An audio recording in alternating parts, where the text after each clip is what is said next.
This is gonna be a weird review. This show is whack, dude.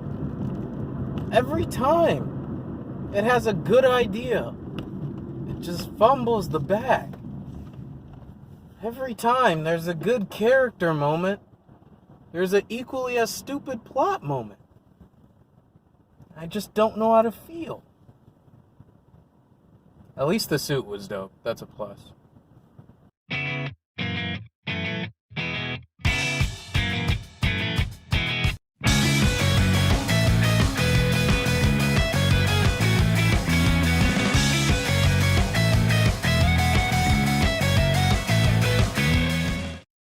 The Falcon and the Winter Soldier is a 6-episode miniseries now streaming on Disney Plus, and it's starring the Falcon and the Winter Soldier. It's kind of weird that Phase 4 of the MCU is being kicked off by 2 streaming service exclusive TV shows, but we can kind of tell Marvel needs to course correct after Endgame. It's not going to be exactly what it was, so they're trying something different, and I like that. This show has a lot going for it, and like WandaVision, the production quality is basically on par with the MCU movies. The cinematography is really good, the action scenes really have nice practical effects, lots of wire work, lots of hand-to-hand combat, not a lot of CGI. It was a nice change of pace coming from WandaVision and Endgame and such. The budget is certainly there, everything looks and sounds exactly how it should in a Marvel movie. I also really like the character dynamics and the arcs within this story. Their dynamic is really cool. Bucky kind of has a chip on his shoulder. He's trying to make amends for the previous things he had doing as the Winter Soldier. But Sam kind of has a lot going for him too, because he had the mantle of Captain America from Endgame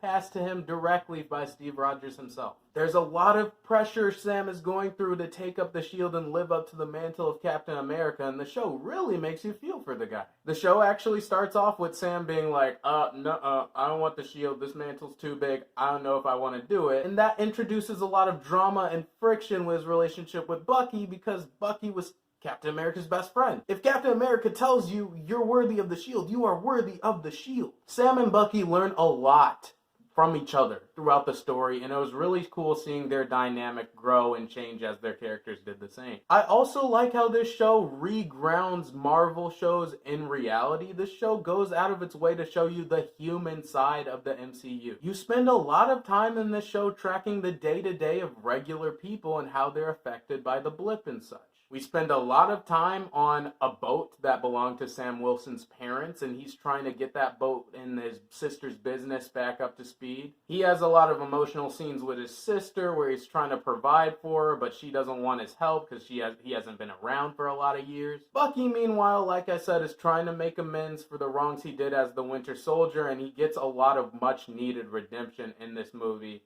That was...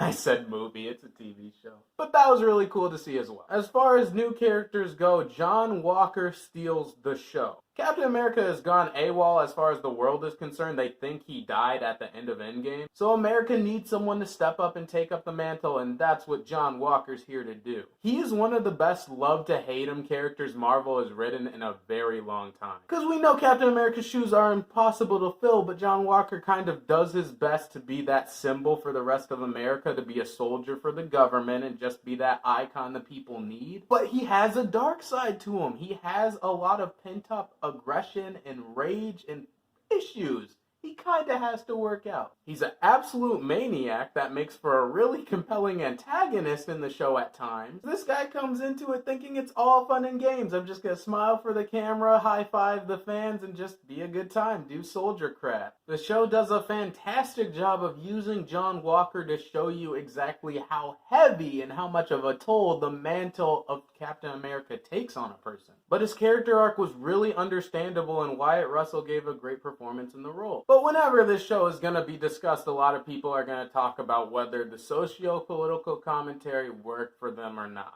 For me, it worked.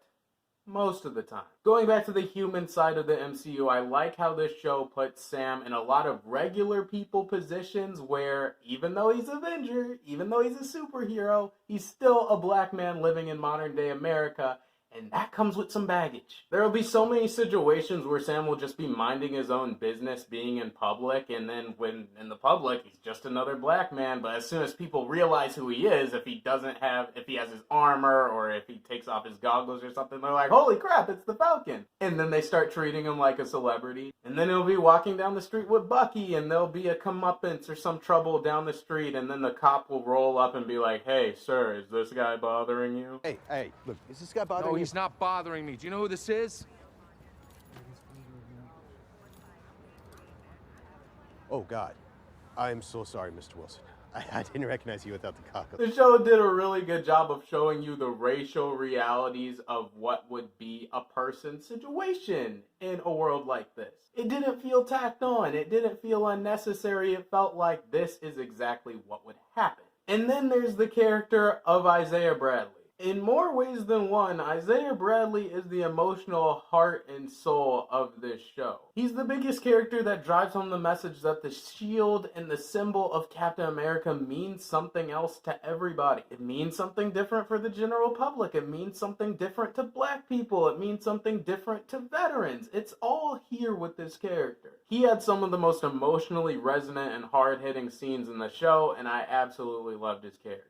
And his relationship and conversations with Sam are so poignant and thought-provoking. He really gives him a ton to think about. He kind of warns him from experience, like, hey, kid, if you take this on, it's gonna be hard for you. You can't be a black Captain America and just expect everyone to accept that. That shield means something. That symbol is heavy, and Sam really kind of gets his world thrown for a loop and gets his perspective added to so much by meeting and interacting with this character. The character work on the show all around is pretty stellar, with a couple exceptions. Starting off with the weak stuff of this show, oh man, the villain. The villain's so bad. Carly Morgenthau, I hope I'm saying her last name right, leads an international terrorist group known as the Flag Smashers. They're going around blowing crap up, stealing super soldier serums, kind of disrupting the general public's peace. But they're doing so under the mantra of being one world under one people. Their MO is to take power from elected officials and essentially give it to the people, because the people, the regular people, aren't doing so good after the blip. Carly, the leader of this group, has so many problems with her character. Well, the first of all being that she only speaks in revolutionary cliches. And the second of which is the show tries so hard to make you feel for this girl, and it really doesn't work. The performance could leave a little to be desired, but it's mostly the writing. They give this character nothing interesting or emotionally resonant to say or do. They create such a dissonance between what she's actually doing and the heart behind what she's actually doing. You can't get behind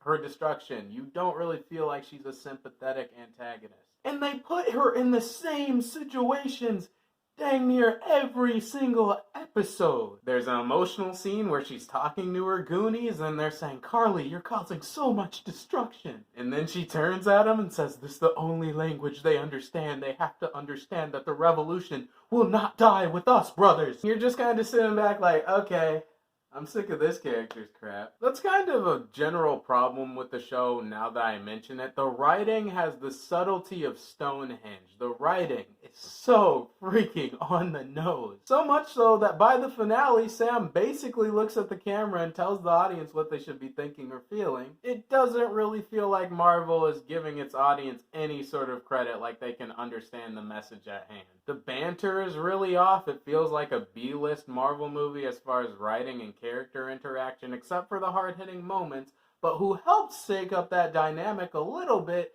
is Baron Zemo. Daniel Bruhl returns as Baron Zemo, and he's better than ever. Although I wish he had more to do. I feel like he was really underutilized in this show. So between some pacing issues in the middle of the series, an exceptionally weak villain, and very weak, cringy, on-the-nose writing in some parts, this show really is held back. The character work is impressive, the action is dazzling, and it does a great job of setting up the future of the MCU, but Falcon and the Winter Soldier overall leaves plenty to be desired. I'm going to give Falcon and the Winter Soldier a 6 out of 10. Those were my overall thoughts on Falcon and the Winter Soldier. If you want to see a spoiler-filled review of the more intense moments in the show, let me know in the comments. Don't forget to leave a like on your way out and let me know what's your favorite Disney Plus show on the platform so far between WandaVision and Falcon Winter Soldier. We're going to continue this MCU type train with a ranking of the MCU. All the movies that have been released so far, we're going to rank them and see how they stack up today. But until then, I'm Pac. Thanks so much for hearing my perspective, and I'm out for now. Strong and brave, here to save the American way.